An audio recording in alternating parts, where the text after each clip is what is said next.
Hello and welcome to HW News English. I'm Shubham Chauhan. Welcome to this live session. We keep tracking the story from Pahalgam for you. The deadly terror attack in Pahalgam in Jammu and Kashmir, where 26 people, 26 innocent Indians lost their lives. The incident happened on the 22nd of April. This dastardly attack by terrorists in Kashmir took place on the 22nd of April. It's been a couple of days and it's been a day of frantic developments. If you just sort of rewind and what has happened right from the news that broke of the terror attack to India's response. Home Minister Amit Shah visited the spot to now we are into the second day, in fact. And today, like I said, there have been several developments. In this live session, though, we'll try and break down the developments over the last 24 hours for you, starting with the latest, with the all important all party meeting that took place in New Delhi just a short while back. So we'll start with that, and then we will, of course, keep going into various aspects, including a response from Prime Minister Narendra Modi on this attack that has taken place a couple of days back in Pahalgam in Jammu and Kashmir. So, like I said, first was the all-important all-party meeting in Delhi, where leaders from across party lines came together in Delhi to speak for the government to rather brief the opposition parties on all that has happened so far and what the government is sort of thinking. It started with a 2 minute silence for the victims of this deadly terror attack by terrorists in Pahalgam. Following, of course, the briefing itself, you had Home Minister Amit Shah present, Rajnath Singh, Foreign Affairs Minister Jaishankar was also present, along with, of course, representatives from all political parties. And mind you, this is really a rare visual, so to say, especially in today's politics, where dialogue between the government and the ruling party is just broken down altogether.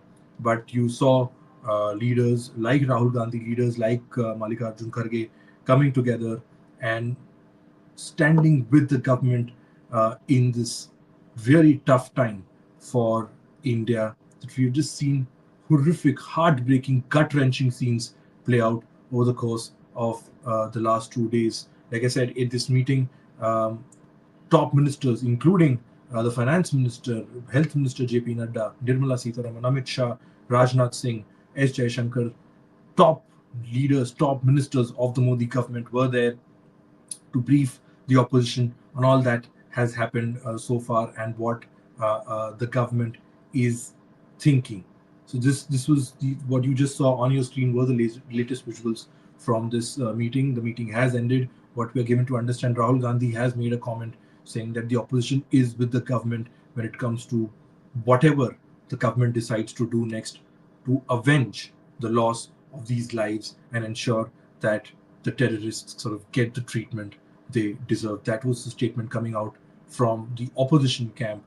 In fact, just before that meeting that took place in Delhi, this all important all party meeting, you also had parallelly Jammu and Kashmir Chief Minister Omar Abdullah having an all party meeting in Srinagar, where all parties, including Congress, came together and decided that whatever the union government does, they will be with them regardless of which party, which individual we are talking about. So that show of strength from both the opposition and the ruling party sort of coming together in this tough time was on display. Before this meeting, you of course also had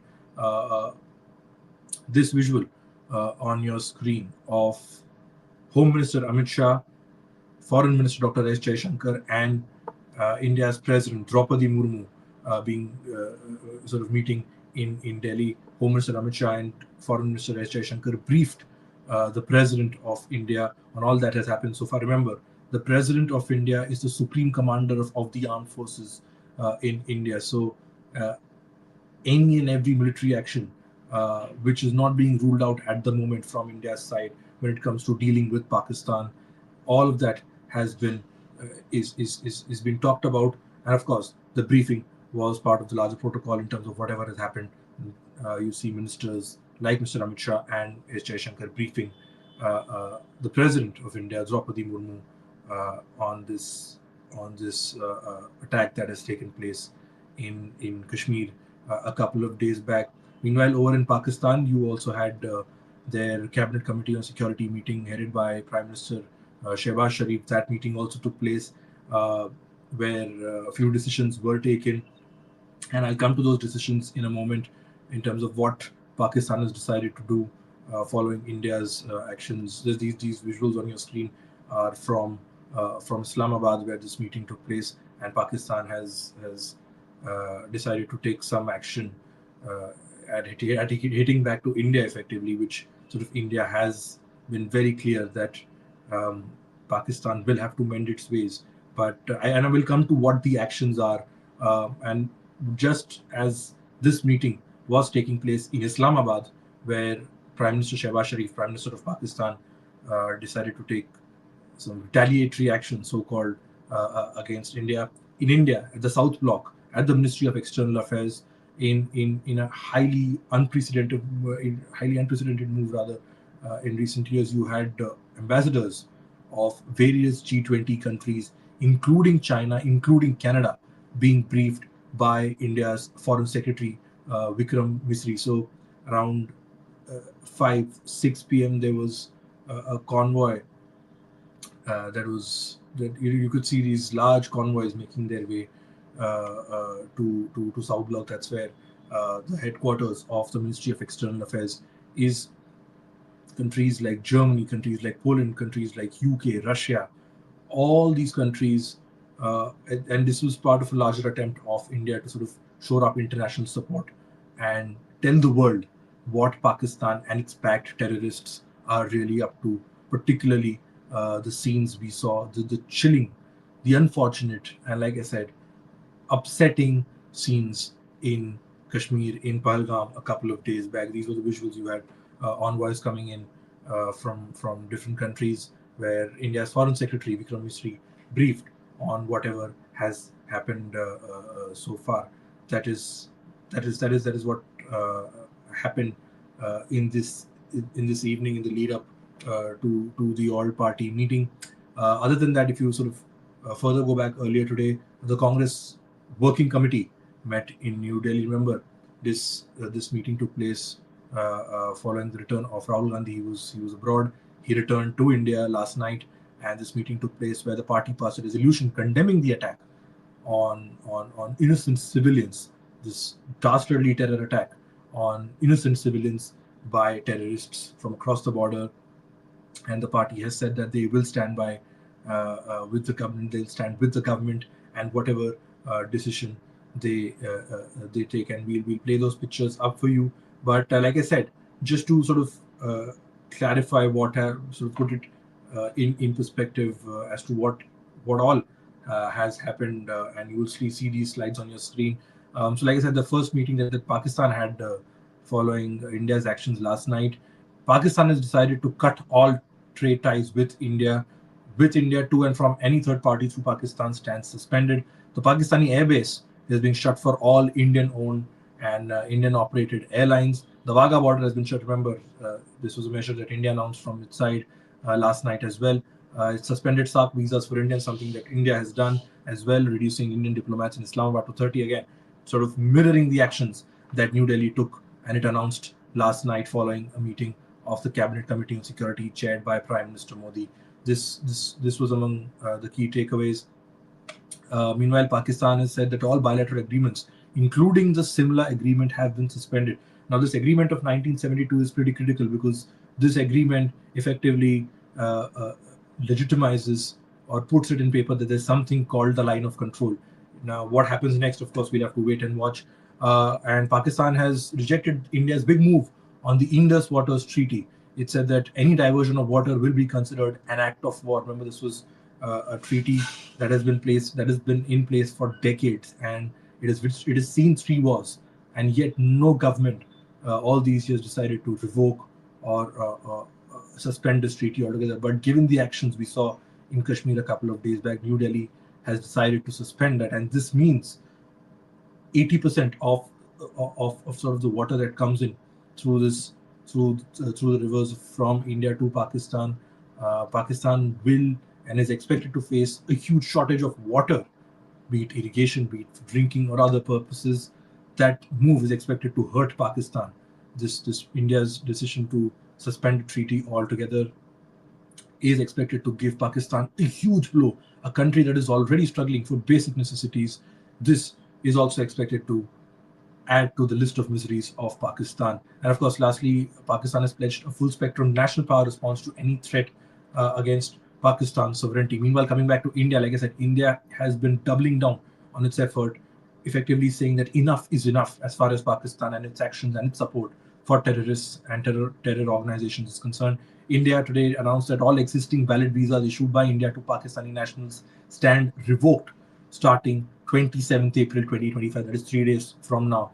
Medical visas of Pakistani nationals will be valid only till the 29th of April. Remember, there are a lot of Pakistani nationals who have come to India for medical treatment because, of course, India has far better medical facilities than what we see in Pakistan.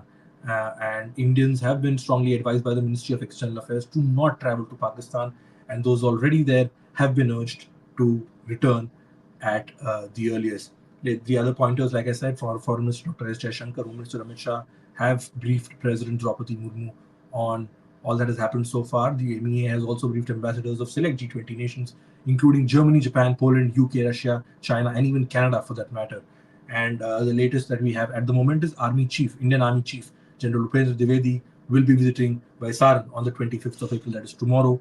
Baisaran is this place where the attack took place, called the mini Switzerland, an open area, a vast, huge open area, such a big attraction for tourists, eventually and unfortunately became the site for a deadly terror attack where 26 innocent civilians lost their lives.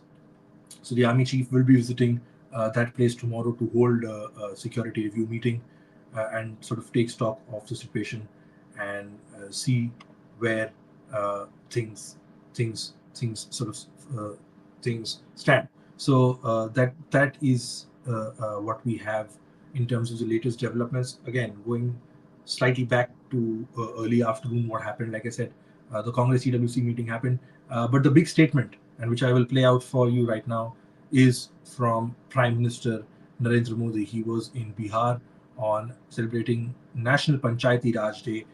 He was in Madhubani, where several development works were inaugurated, and when that is the Prime Minister, was speaking, he of course spoke about this cowardly terror attack that took place in Kashmir.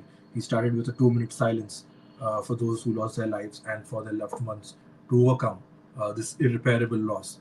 But in a rare sight, Prime Minister Modi, while condemning this terror act, also spoke in English, where he made the point extremely clear as to where India stands. And I'm emphasizing deliberately on that English bit is because it's sort of a message to the world coming from the Prime Minister. And listen in to what Prime Minister Narendra Modi said earlier today on the terror attack in Jammu and Kashmir. Take a look. Friends, today from the soil of Bihar, I say to the whole world, India will identify, track and punish every terrorist and their backers. We will pursue them to the ends of the earth. India's spirit will never be broken by terrorism. Terrorism will not go unpunished. Every effort will be made to ensure that justice is done. The entire nation is firm in this resolve. Everyone who believes in humanity is with us. I thank the people of various countries and their leaders who have stood with us in these times. साथियों, So that was Prime Minister Narendra Modi saying that the terrorists, those guilty of committing this act and those behind them, will not be spared. And he also thanked, of course, others who have been supporting India in this tough time.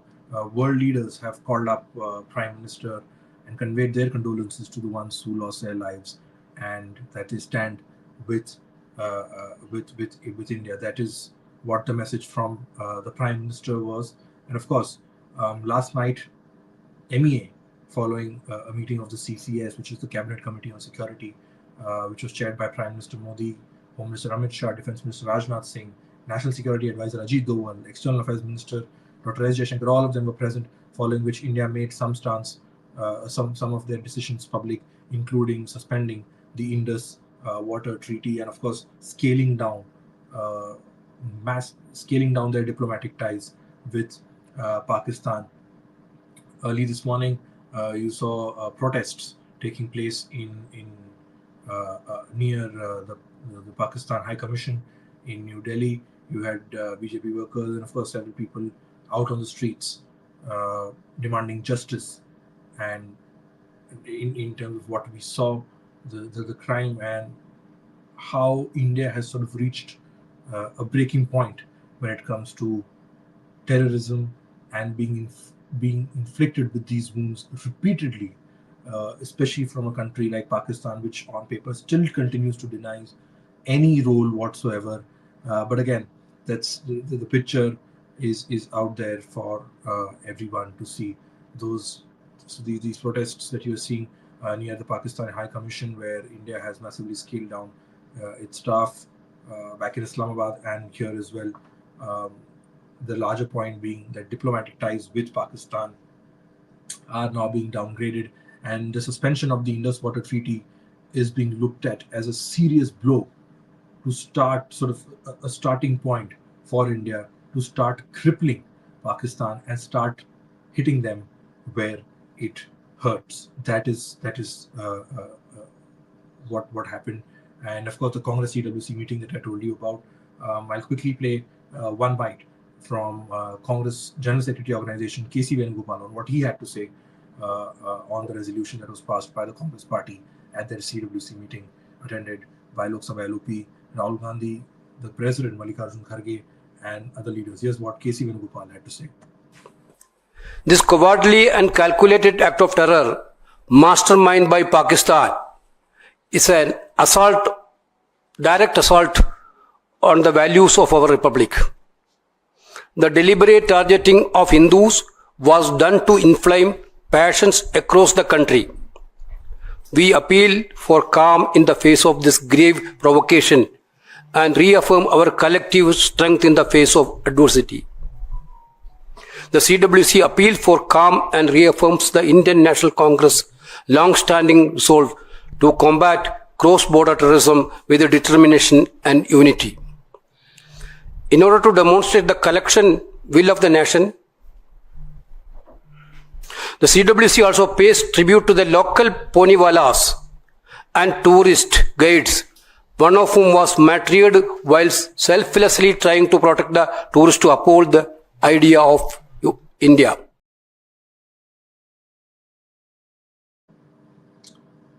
So that is what Congress General Secretary KC Venugopal had to say. Remember, it's been a couple of days, but yet that the images, the visuals that we saw from Pahalgam haven't sunk in yet. These visuals are disturbing, a lot of it, which we cannot show you at the moment, keeping the sensitivities in mind. But it's all over the news, it's all over your newspapers, and India has seen, the world has seen, as to how innocent tourists were gunned down by terrorists. People, Indians, who were out there vacationing in their own country, visiting one of the most beautiful spots, tourist attractions India has seen in the form of Kashmir and its picturesque landscapes.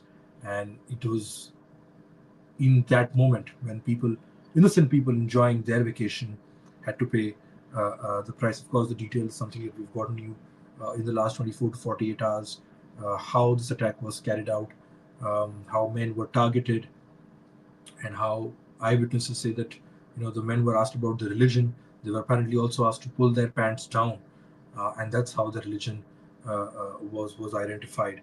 And since these visuals have come out, there have been people who have seen their father, their son, their brother, their husband lose their lives right in front of them, being shot point blank in front of them.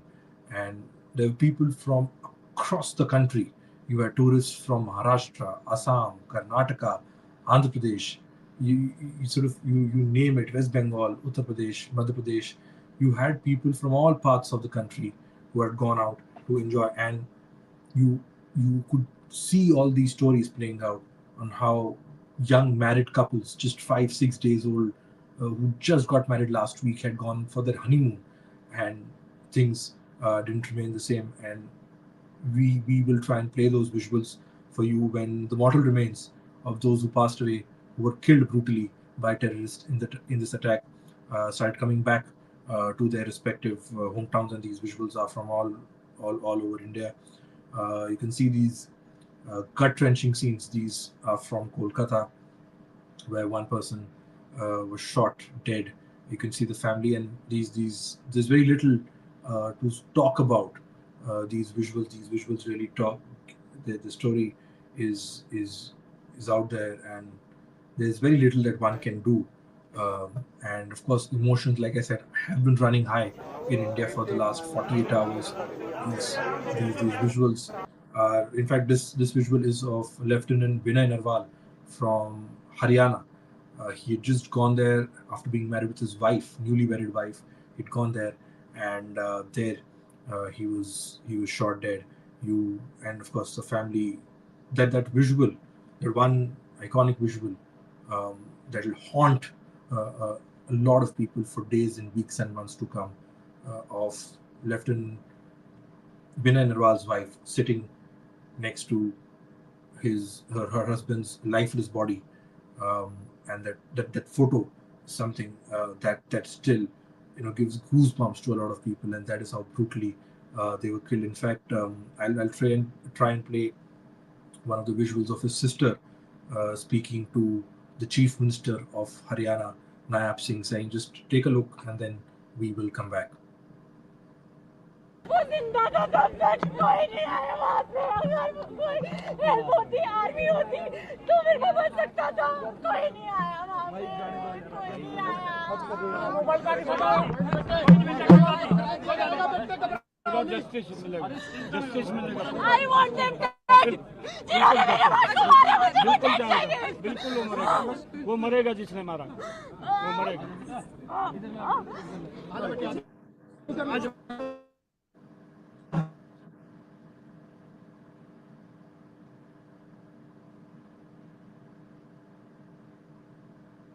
So that was the sister of late Lieutenant Vinay Narwal. She was, of course, distraught to say the least, telling the Chief Minister that the army came so late, and had the army come in time, her brother would have been alive. And there are several such visuals all over social media of not just the aftermath and the emotions that you're seeing play out, because it's not just about these 26 families in a way. It's about collective pain that Indians are going through following this cowardly attack by Pakistani terrorists. India, like I said, it remains to be seen what happens next. Remember, there are also questions on how come this attack was sort of allowed to take place. How big an intelligence failure was it?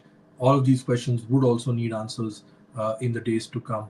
But as things stand currently, India is on the offensive. All gloves are off, and given the remarks that we've seen from the Prime Minister, from the moves that India started making diplomatically, and of course the comments of Defense Minister Rajnath Singh yesterday, that the time for nicety is up, the time for courtesies is up, and expect some strong action coming from India when it comes to dealing with Pakistan.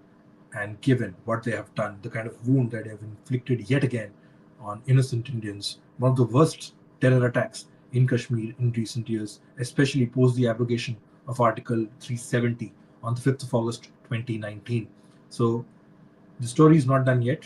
We will keep tracking the story for you, all the latest developments from the story, what happens diplomatically, what India does next, because that is something that is being looked at. Like I said, emotions are running high, tempers are running high, and there is a collective anger, and only one request from the government that everyone is having from the Modi government is teach these terrorists a lesson in the language they understand. And that is something that will be looked at closely in the days and weeks to come as India comes to terms with one of the most horrific attacks it has seen on civilians in recent years. 26 people have lost their lives, 26 families have been shattered with a loss that is irreparable.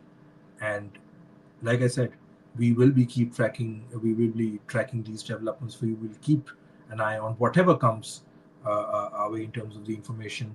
Remember, we also need to be mindful of the sensitivities. There are some aspects to the story, some visuals, some videos, some bites that we are deliberately not playing out, because, of course, keeping the sensitivities and the emotions in mind. Of course, there have been reactions of all sorts coming from all quarters on social media, videos, bites of survivors, victims, children, sister, and it's really speechless, um, and one can't even imagine what the pain that the family of the deceased, 28 families, like I said, are going through. So I will end this live session here. Thank you so much for joining. Of course, stay tuned. We have an editorial coming up with our managing editor, Sujit Nair, where he will take you through the Indus Water Treaty, what it actually is, the history of it, and how big a blow this is when it comes to Pakistan, and why the revocation or the suspension of this treaty by India is a big move. So we have that coming up for you at 10 o'clock, but that's all we have for this live session. Thank you so much for watching.